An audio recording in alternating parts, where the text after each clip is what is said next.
the Airy pattern, but I'm going to discuss it from the beginning and Sure. Then focus on the Rayleigh's two-point resolution. And I kind of have a homework problem which I will work on, and which I hope you will all find interesting, especially those who drive and drive at night.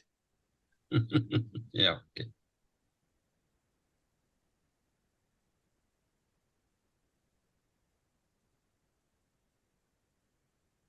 Anurag, are you emeritus by now?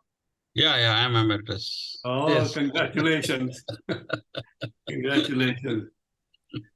I retired about 9 years ago, and Professor Jim Wine told me the following. He retired about the same time, just a little bit earlier than I did. Yeah.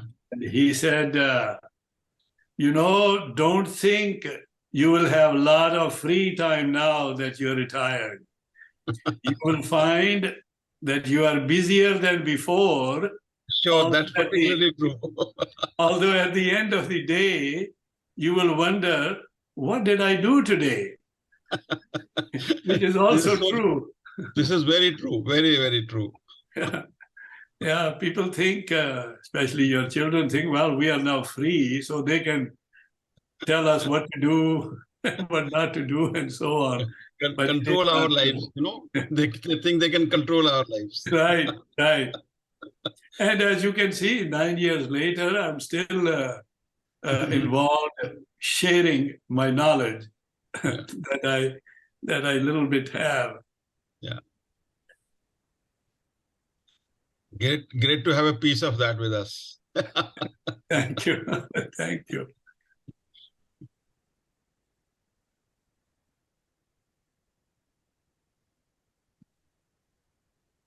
I must admit, I don't know how to make charts anymore. Yeah. The software keeps changing and so on, and it's hard to keep updated myself. Akanksha, shall we go? Akanksha? Yes, sir. You can. So Nishant sir will start maybe. Okay. Professor Mahajan, Professor Keher Singh has joined, I think. Yeah. Hello. I hope everyone can hear me. Hi, Nishant. Yeah. Good morning, everyone. Good morning, very renowned and distinguished professors. So I will introduce today's speaker. Yeah. First. So Dr. Virendra Mahajan is a graduate of the College of Optical Sciences, University of Arizona, where he is an adjunct professor. He is also an adjunct professor at the College of Optics and Photonics, National Center University of Taiwan. He has 40 years of experience working on space-based surveillance systems, the last 31 with the Aerospace Corporation, where he retired as a distinguished scientist.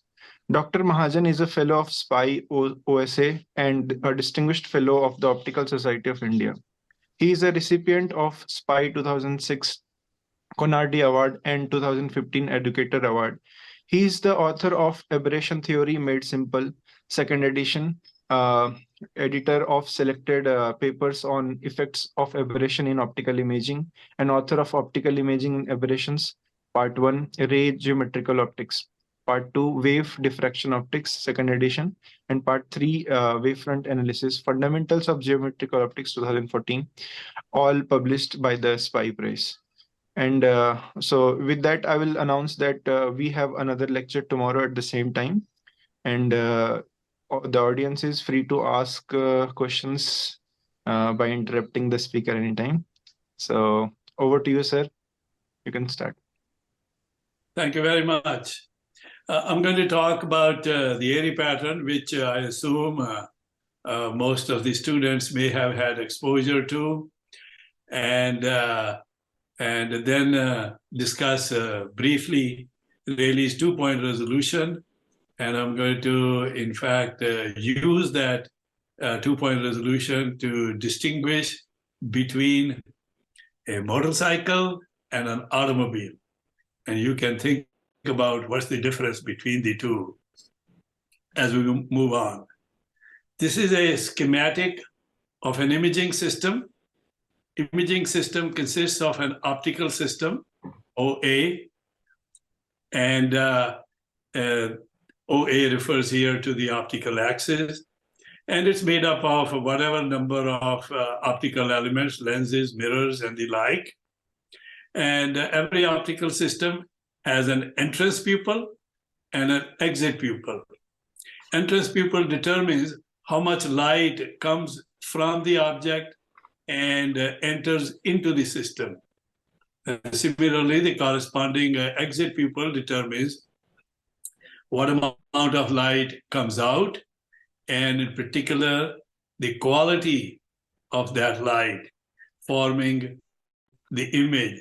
I refer to here a point object P sub O with a position vector R sub O, and the Gaussian image, which is also a point, P sub G, position vector R sub G.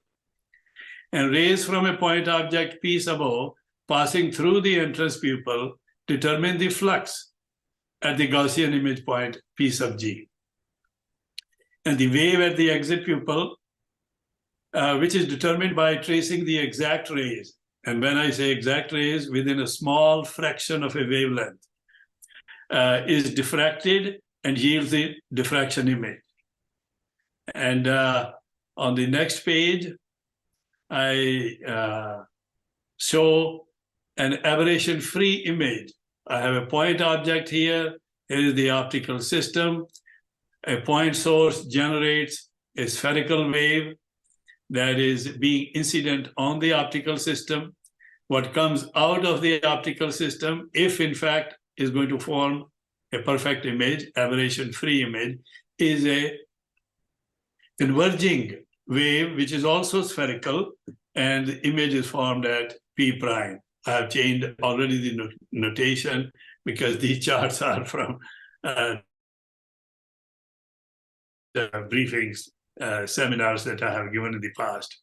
So a spherical wave diverging from a point object P is converted by a perfect imaging system into another spherical wave, which comes out of the exit pupil, forming the image at P prime.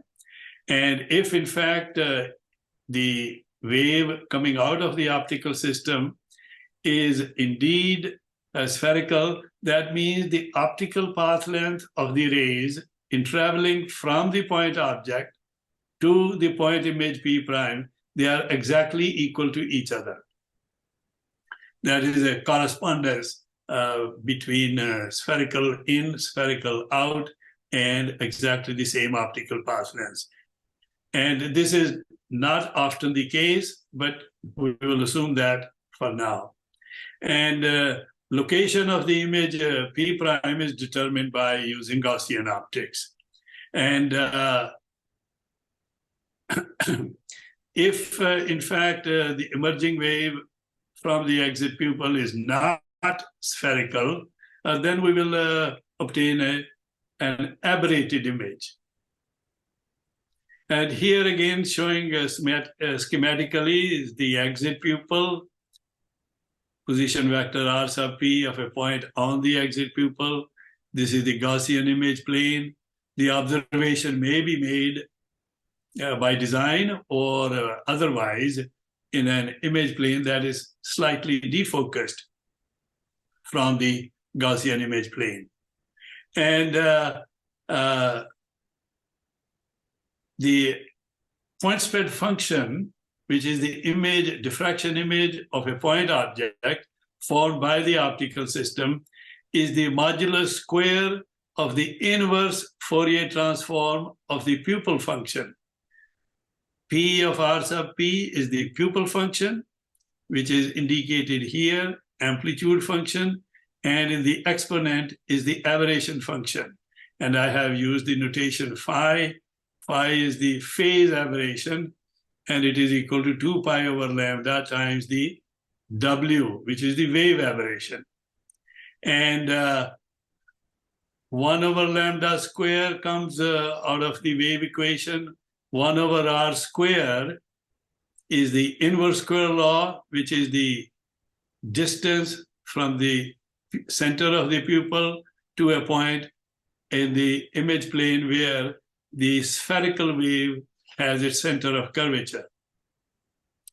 And if the image is to be aberration free, we will say W is 0, and in the next chart, we assume let the amplitude across the pupil be uniform.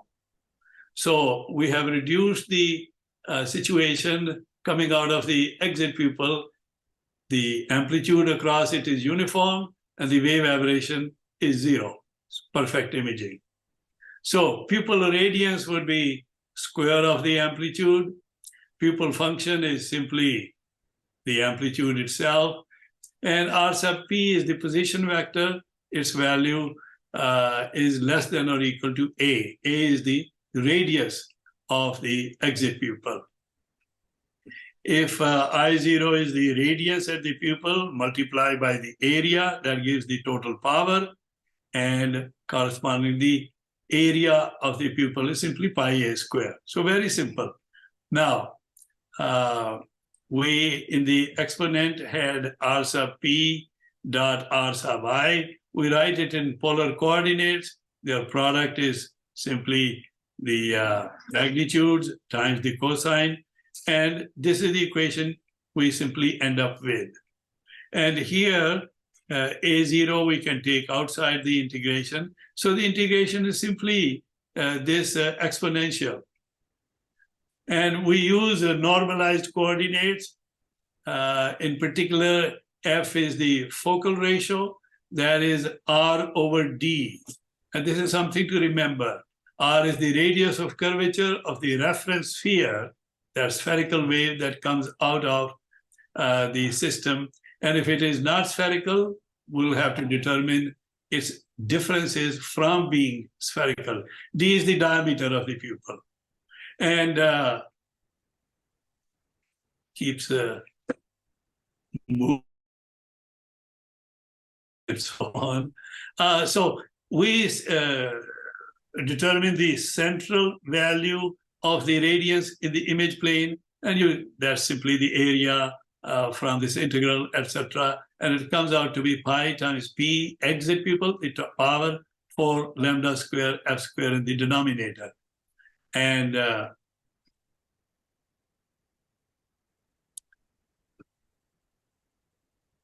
so we normalize it by the central value, so that the value at the center then would be unity if we were to calculate. Okay. Now, this integral on the previous chart is simply J sub 0, where J0 is the 0th order Bessel function and of the first kind. And similarly, the next integral, which we will need to calculate, is given by A over B times J1. J1 is the first order Bessel function of the first kind. So we, by making those simple assumptions, uniform amplitude, aberration free, this is the expression we get, 2J1 of pi r divided by pi r squared. And that's the Airy pattern. Now, Airy gave us what we call the Airy pattern in 1835. But if you look at his original paper in 1835, he did not give us in this form. He wrote it in terms of an integral, which he calculated in those years by hand somehow, and I don't quite know how, because we use MATLAB or Mathematica or something, whatever, and calculate whatever numbers we need today. The thing to keep in mind is that R is in units of lambda F. Lambda being the optical wavelength, F being the focal ratio of the image.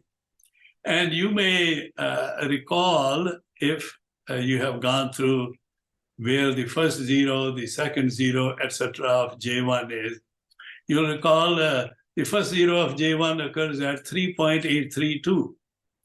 And if you divide it by pi, you get the famous 1.22 lambda F being the Airy disk radius. That's where 1.22 comes from. And as expected from this expression, the value at the center is unity, because we normalized the Airy pattern by its central value.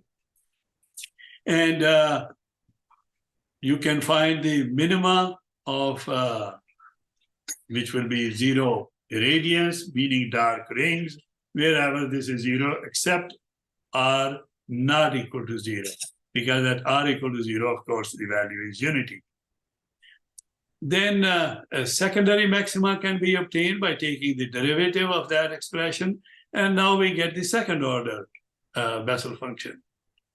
And so we can calculate the radii of the dark rings where the secondary maxima occur, and so on. Now, one question obviously we would want to know is how much power is contained in a circle, or I should say a disk of radius, say, R sub c. And you have to take the radius expression that we had in terms of the J1 expression Bessel function and integrate it. It's radially symmetric, so the integration is relatively easy. And you have to keep track of all the normalizations and so on. And you end up with this simple expression: 1 minus J0 square minus J1 square. And of course, wherever J1 itself is 0, that's the amount of light outside of that ring. And by the way, this equation number 2-24 is from my book itself, in case you look at the book. And this expression, by the way, although Airy gave his Airy pattern, so-called, in 1835, this came in 1881. There is a typo here. And the reference is given here. Similarly, Airy reference is given here. If you have any question at this moment, please ask. I hope you have, those who are familiar with the Airy pattern, at least have gone through what the Airy pattern is expressed with, meaning J1 square divided by the argument. And there is a factor of 2. That's important, as whole thing squared, and so on. This is what the celebrated Airy pattern is. The central disk, which is the bright disk, has a radius of 1.22 lambda f, and in a short while, we'll just speak of 1.22. We'll know what the units are, and contains about 84% of the light, meaning about 14%, 60% of the light lies outside the Airy disk. And this gives the radiance distribution, first 0 at 1.22, and this gives the power contained within a radius of some value. And it's important to keep in mind those days when the sensor used to be a vacuum tube, which was circular. Those days have long been gone. Today we speak of pixels, each pixel being square. So we have to figure out how much light is contained in a square area. But let's see, just giving some numbers. 1.22, radius is 0, 83.8% amount of light contained in the Airy radius, Airy disk, and then maxima and minima and so on. And you can see that the values continue to decrease kind of asymptotically with zeros in between. And we know where the zeros occur. And as I mentioned, we need to calculate the power contained in a square area. And long ago, I did that calculation. And the numbers for a square area are given in the book, which I will introduce at the end, although I gave the reference earlier. Now, this is where I have spent much of my academic life. What do the aberrations do? How is the Airy pattern affected when a system is aberrated? Well, if we go back to the Airy disk itself, where is the brightest point? Well, we showed the value is unity at the center, and it comes down to 0, then goes up to a maximum, comes down to 0 again, and so on, very small numbers. But also the area is getting larger as the radius r sub c, radius of the circular disk, increasing. And what happens? Why is the maximum at the center?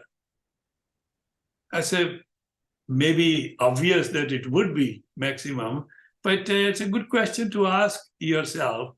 And once you answer that question, then you wonder what would happen to that value if, in fact, the system was not aberration-free, meaning the wave coming out of the exit pupil, although the wave entering the entrance pupil was spherical, obviously because it was a point source.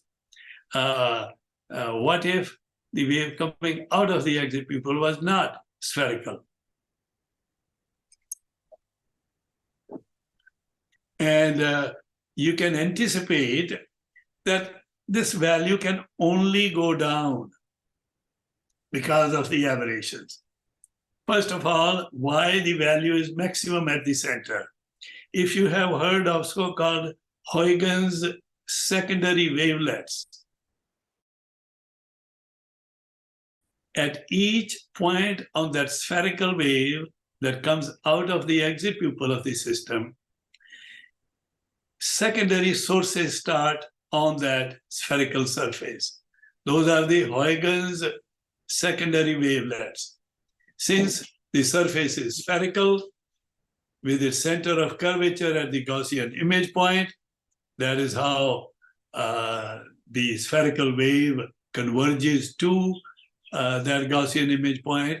Therefore, all those Huygens spherical wavelets are equidistant from the Gaussian image point, where the value is unity. And if they are equidistant, that means they are in phase with each other with respect to its center of curvature. They interfere constructively, and therefore that is where the brightest point would be. And if in fact the wave is not spherical, meaning it is wrinkled so that its deviations from being spherical, as small as they may be, those deviations then represent the different phases of those Huygens secondary wavelets. They are no longer in phase. And if they are no longer in phase with respect to the central point, which was the center of curvature of the spherical wavefront, if it was, they will at least partially interfere destructively. And that means the value at the center will go down. It will only decrease. Whether it decreases monotonically, etc., we will see. It depends. And so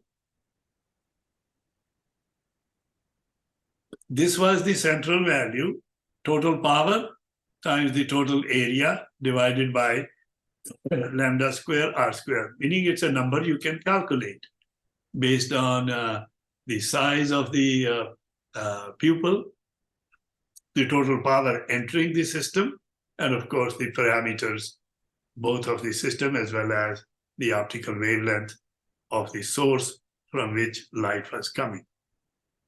Okay. Aberrations decrease the central value. Therefore, energy flows out from the Airy disk into the diffraction rings. So the diffraction rings that were dark, zero irradiance, will have some minimal but non-zero value. Now, the peak value of the aberrated pattern does not necessarily lie at its center. We only know that the Huygens secondary wavelets will interfere partially destructively, therefore the value will go down. But can we assume that the value will still be maximum at the center? Not necessarily. So much so that they could interfere completely destructively so that the value at the center goes down to zero. And therefore, more and more light has gone out of the Airy disk. Consider, for example, the simple aberration of defocus. And when the defocus aberration coefficient is B sub D, rho is the radial coordinate in the pupil plane, and rho square defines the defocus aberration. If the defocus aberration is zero, this is the Airy pattern, first zero at 1.22, and then the secondary maxima, etc. If there is a quarter wave of defocus, the value comes down quite a bit. Half wave,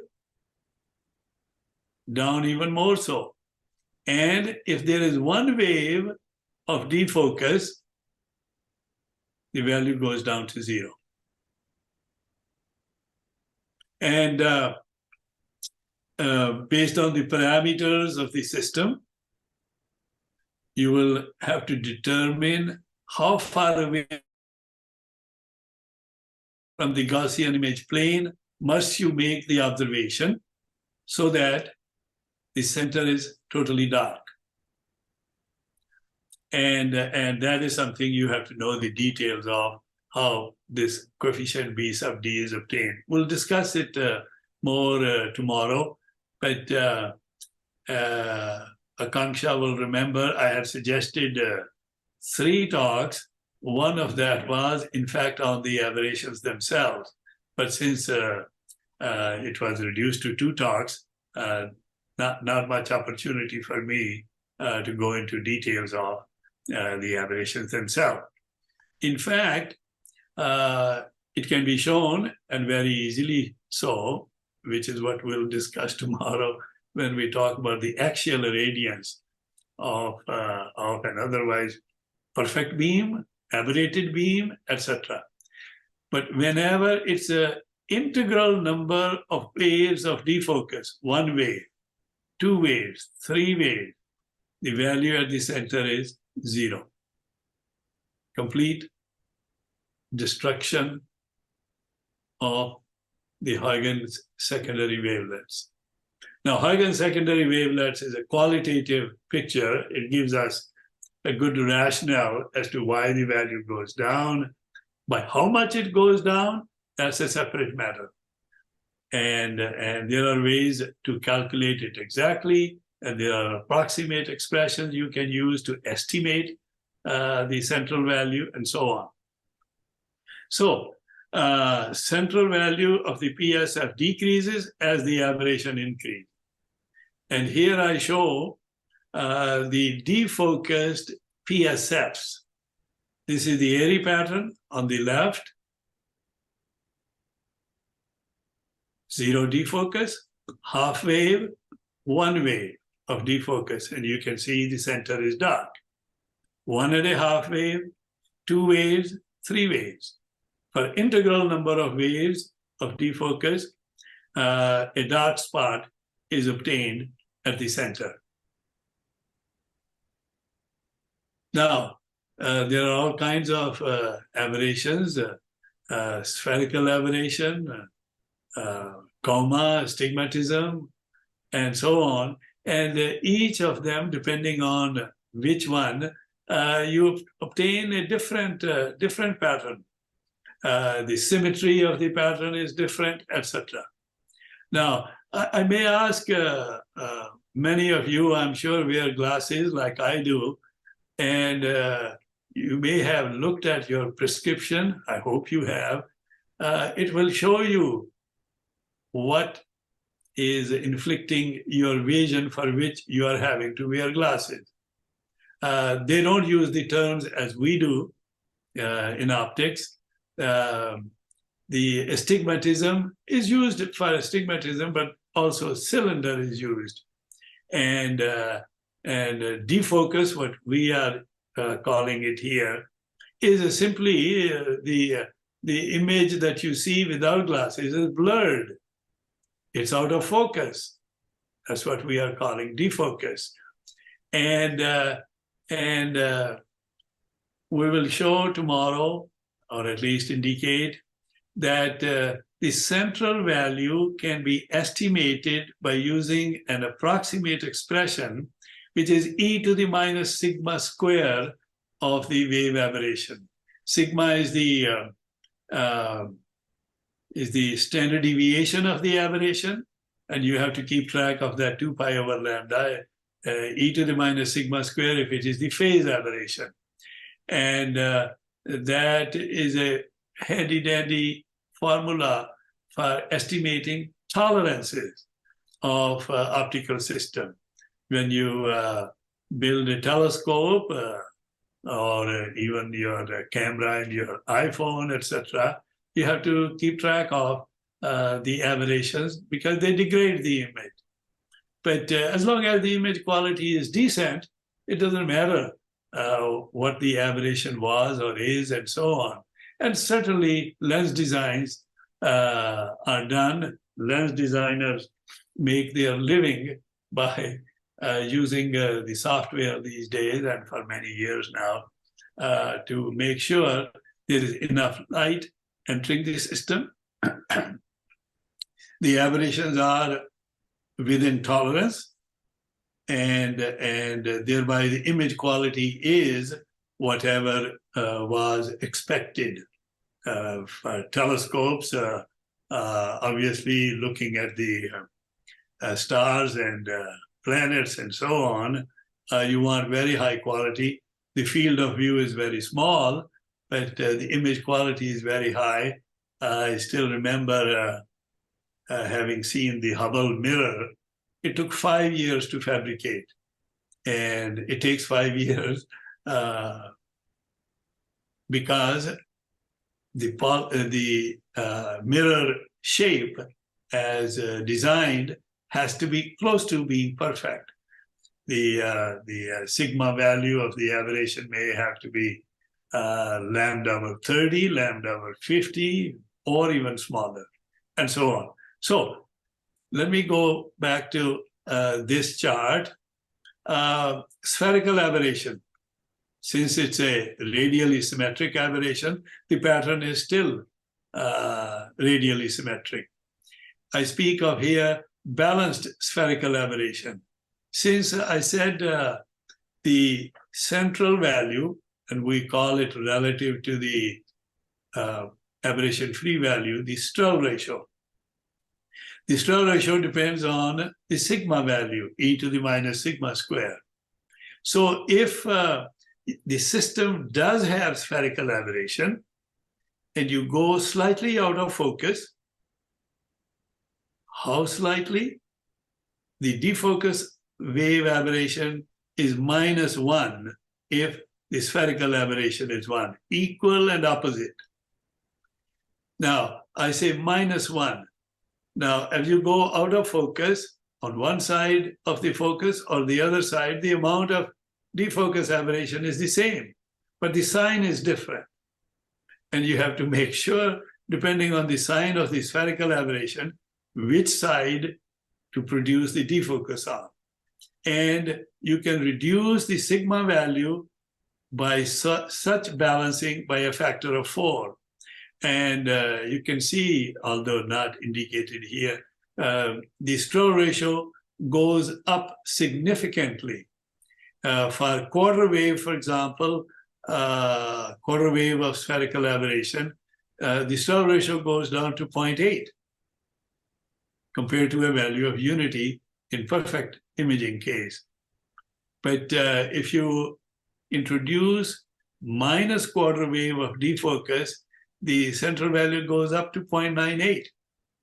So it is advantageous, given that the system has some spherical aberration, how to balance it. In the case of coma, the pattern has symmetry about the x-axis, but no symmetry otherwise. In the case of astigmatism, I call it Q-tip. If you know about what I mean by Q-tip, it has a biaxial symmetry. There is symmetry about the x-axis, symmetry about the y-axis. And if you balance astigmatism with minus half wave of astigmatism, which is one wave in this figure, you get a fourfold symmetry. And it's when you are new to determining aberrated patterns, it's interesting to look at the symmetry properties of the various aberration types. In the case of coma, whereas in the case of defocus, I said the central value is still high, but it does not shift the peak of the pattern. In the case of coma, which is rho cube cosine, instead of defocus being rho square, spherical being rho to the 4, coma being rho cube cosine, the peak shifts. Larger and larger the aberration, the peak keeps shifting to the right and not necessarily monotonically. Here are, for larger and larger aberration values of coma, what happens to that Airy pattern that was radially symmetric. And in fact, it shifts the centroid of the distribution also. Centroid, like the center of mass, center of gravity in mechanics, here, centroid, where the center of the distribution is, if you calculate as we do in mechanics, the center of mass. Any question, any comment?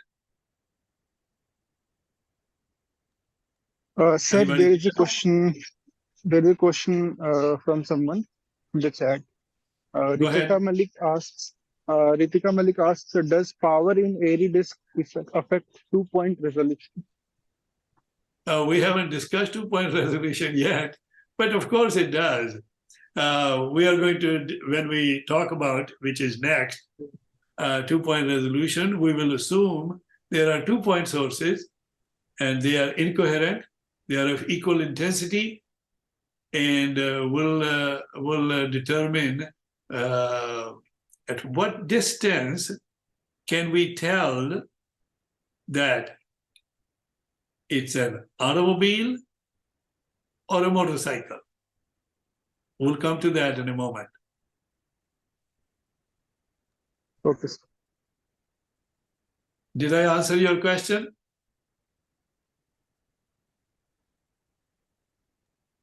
Ritika, you can unmute. Can I continue? Yes, I can.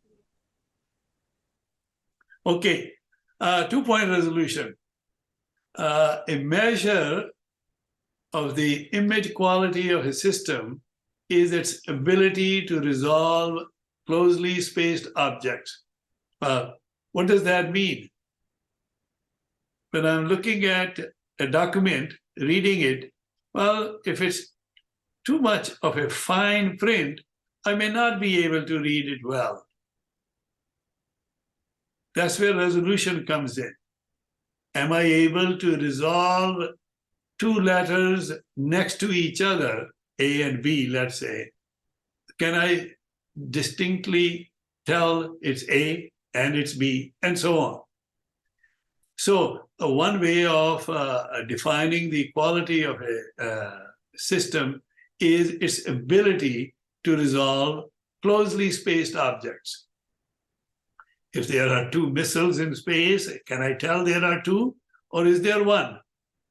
Of course, as they get closer and closer, we will be able to tell, oh yeah, there is more than one, and so on.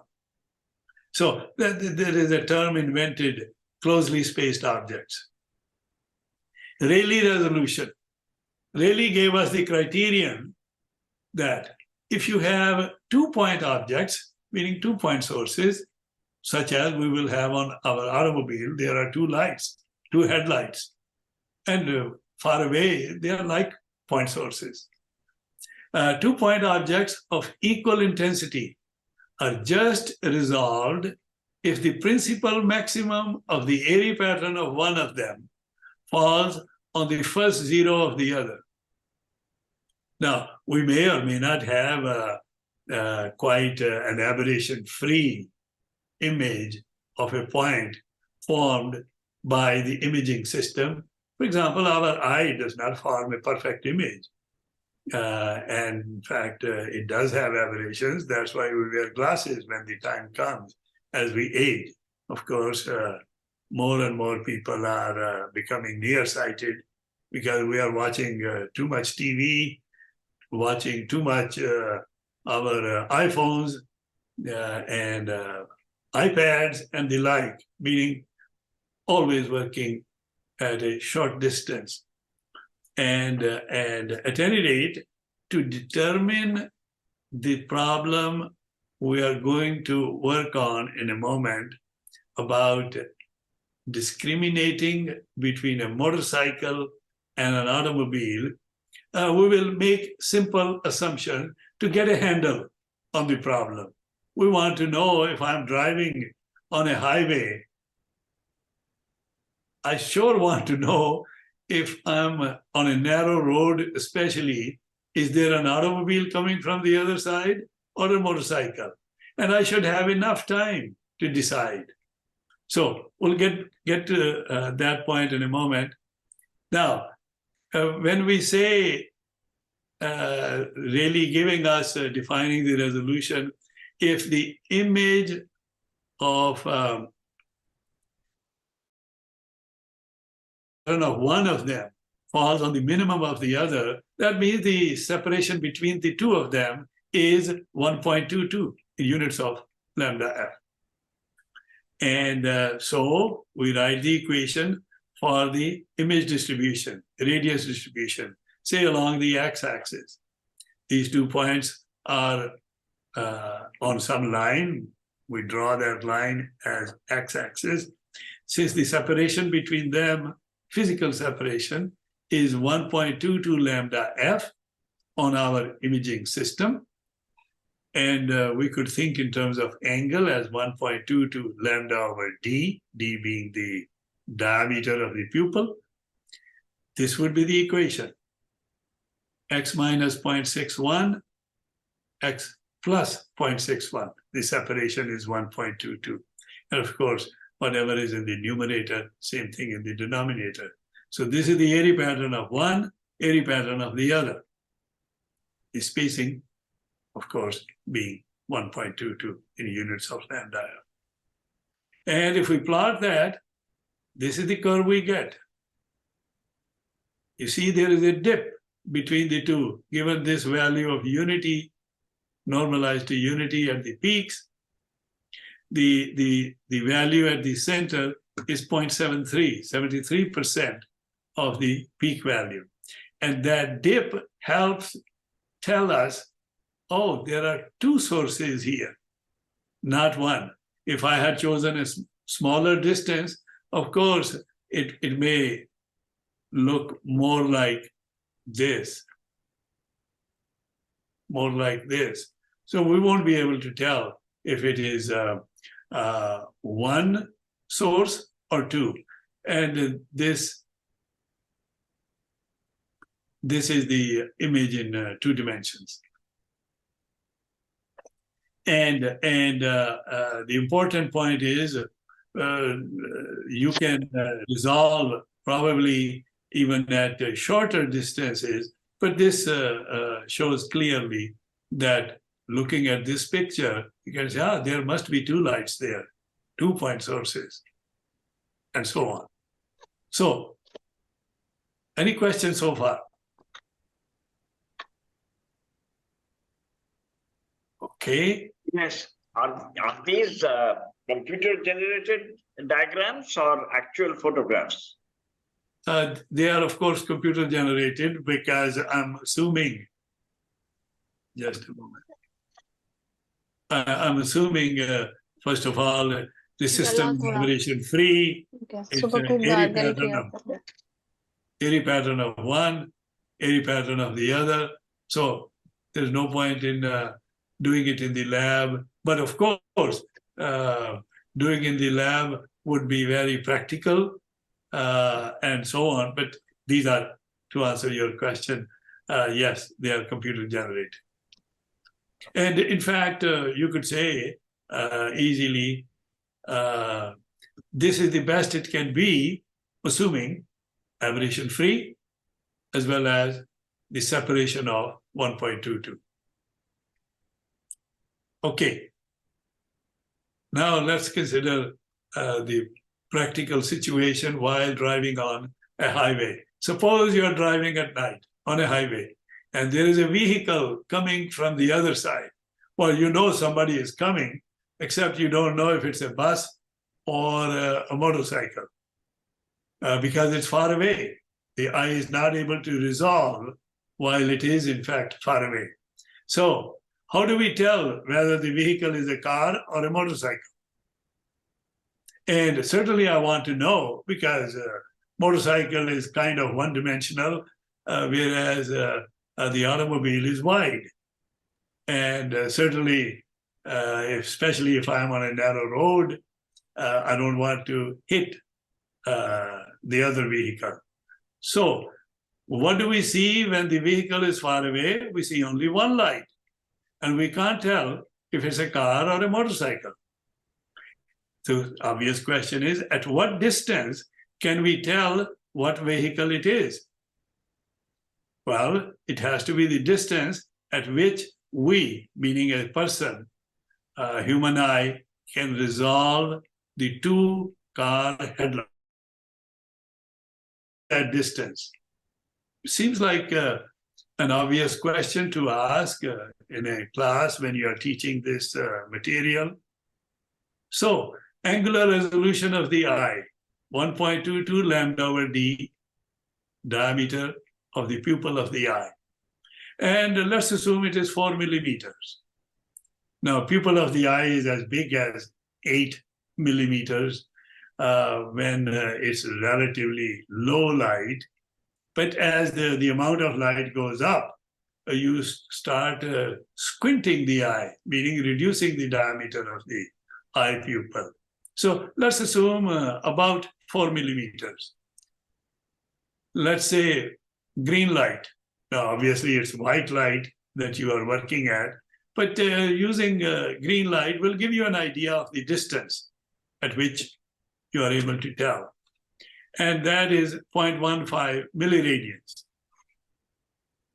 Angular substance of the two car headlights. The distance between the two headlights is about 1.5 meters. If it's a truck, it could be a little bit more, bus, maybe even more so. But to get some idea, 1.5 meters, and d is the distance of the car. That's the angular substance of the two car headlights. Well, equating the two expressions, we obtain the distance of the car at which the eye can resolve the two car headlights as 10 kilometers. And you know, in the United States, we do not use kilometers. We still use miles. It's about 6 miles. And you can tell yourself that 10 kilometers sounds like a reasonable distance while the other vehicle is at, and I am relatively therefore safe as it approaches toward me. I already know at that distance, oh, it's a car, and I better keep sufficient room for the other vehicle, if in fact I'm on a narrow road. Now, I keep saying narrow road, but on a multi-lane highway, you have to stay in your lane. You can't be just wandering around wherever you want. So, and the lanes are obviously narrow. So that's why we have multi-lane highways and so on. Now, we have made a lot of assumptions. We have assumed diffraction limited resolution. Our eye with the diffraction limited resolution, meaning we assume the Airy pattern. In practice, it'll be lower than that, not as much resolution. And eye has aberrations. We assumed 4 millimeter diameter. Well, as the automobile gets closer and closer, you are seeing brighter and brighter. And therefore, the eye may squint a little, etc., meaning the pupil of the diameter of the pupil of the eye is decreasing. So we have assumed 4 millimeter pupil diameter, but it gives you some idea roughly at what distance you can tell between a motorcycle and an automobile.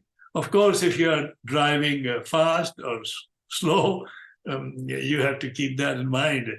6 miles is going to be covered very quickly at 60 miles an hour. It will take only a few minutes to cover that distance. And that's all I have for today.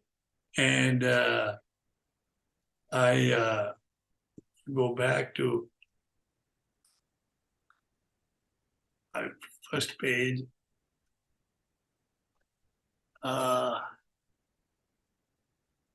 Any question, please ask. I want to see if I gave a reference of the book.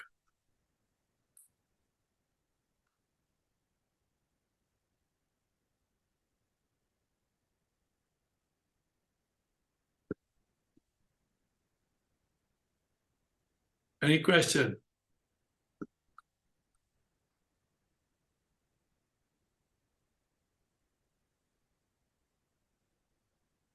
I guess I'll give you the reference tomorrow. It's where it gives details, but the problem of automobile versus motorcycle is not obviously discussed there. I made it up some time back.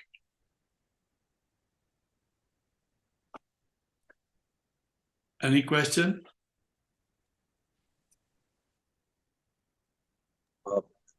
You have just considered only the relay criterion, but in actual practice, there will be other problems associated with seeing a car or something like that.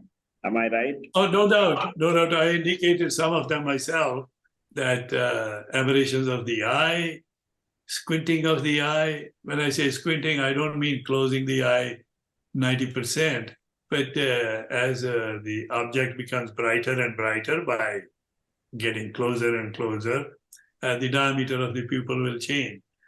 But you will see it better as well. No, but the finite size of the source itself. Let us suppose you use a very fine telescope with things like that. So viewing two close by stars, for example. So the size of the object will also come into the diffraction limited image, right? Am I right? No doubt, no doubt. I mean, if you're looking at 2 stars, they are still 2-point sources. And they are not actually point sources. They are not actually point sources. What is the effect of that? I have been wondering. You'll have to do more detailed calculation, meaning Yes. the extended object imaging, and using the optical transfer function. Calculate Thank you. That was a what very the nice image thing. would be for an extended object, like planets, for example. You want to see the left side, the right side of the planet. Well, that's an extended object. And lot of it goes into determining first designing the system, building the system, and in fact, alignment of all the elements and so on. That's of course a great challenge, and that's why it takes many years to build space telescopes and the like. Quite right. Thank you. But after Hubble, now it is the new one, James Webb Telescope, sending marvelous images made up of a segmented mirror with 5-meter or so aperture. It's amazing what they have done. And all those segments were properly aligned in space, precisely to optical tolerances.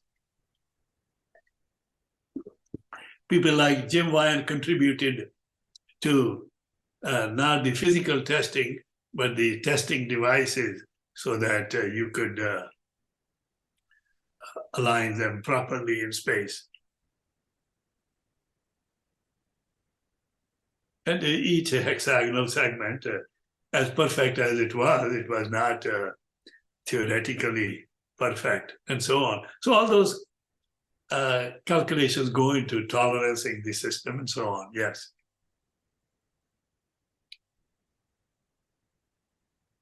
But this is my lecture to the students, so I came up with this notion that I don't want to just talk about the Airy pattern, but also say, so what do we do with it? Well, here is one thing we could learn.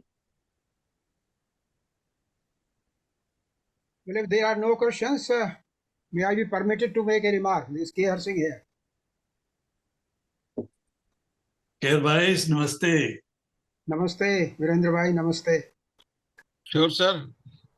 You see, you rightly we can said hear that you, the K. Harsing. analysis that you made for resolution, for resolving car and motorcycle is very Yes. rough.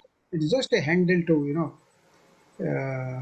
calculate something, rough estimate. Right. It's just to Apart give from an idea. other factors, there is a very serious problem with the lack of illumination on the highways, and that's where the properties of eye come into the picture.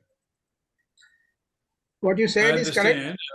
What you said is correct for comfortable level of illumination. The resolution of eye also depends on the level of luminance of the surface that you are looking at. No doubt. No If doubt. the surface luminance is very high, let's say 100 candelas per square meter, is so high that you'll have difficulty in resolving things. If it is very, very low, again you have very difficulty. So the comfortable level of luminance is in fact around, if I remember it correctly, 1 candela per square meter. And this is the reason that when you travel on highways, when you drive on highways which are not properly illuminated, and you wear glasses for myopic correction, which may be as high as 3 diopters, then you see better. So there is what is known as Weber-Fechner fraction. So if you plot on the y-axis delta L by L, which means a small change in the luminance as a function of the luminance itself, and plot it as a function of luminance in candelas per square meter on the x-axis, then the curve starts from a very high value, goes down, attains a plateau, and then again starts rising, which means that at very low levels of illuminance, delta L value that you require, or let me say at the plateau where it is roughly horizontal, that is the level of comfortable luminance. At very small values, delta L by L is rather large, so you require a large change in delta L before you can really see things. This is normally not discussed in books on diffraction, imaging, and so on and so forth, but is discussed in books on photometry. Is discussed on books where they take into account the properties of our eye, the vision. So I thought that I should make this pertinent remark. Thank you. Thank you. There are obviously many factors that come into play. One of the simplest one would be if your windshield is dirty, the light will scatter. Yeah, I said in the beginning, I did say in the beginning that apart from other factors, this is also a serious factor. Yeah, understand. I mean, we have wipers. At low levels of luminance, for no pathological reasons, so I repeat the words, for no pathological reasons, the eye becomes myopic. Okay. I hope I made myself clear. Understand. You have a normal vision, let's say, without glasses or with glasses. But when the level of luminance goes down, for no pathological reasons, the eye becomes myopic, which means you have to change your glasses as long as you are at low luminance levels.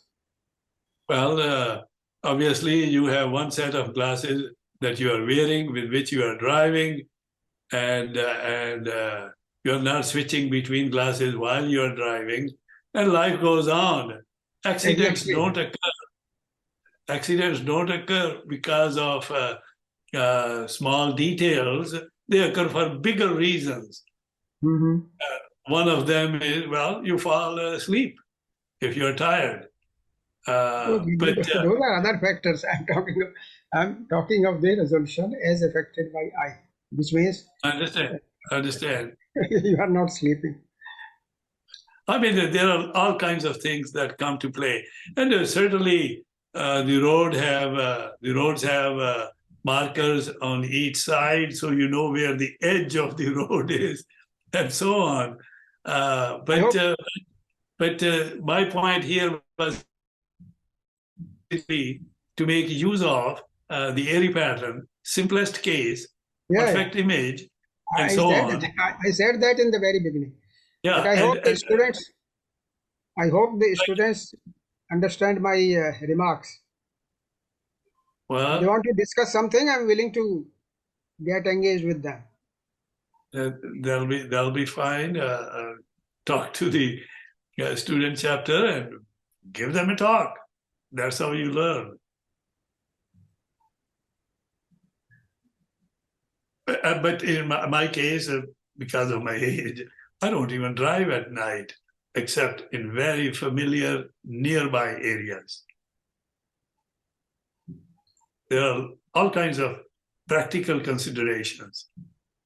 But I thought, and I emphasize it, that I got a reasonable number with simple calculation that, it didn't come out to be 1 mile or half a mile or something. Yeah, right.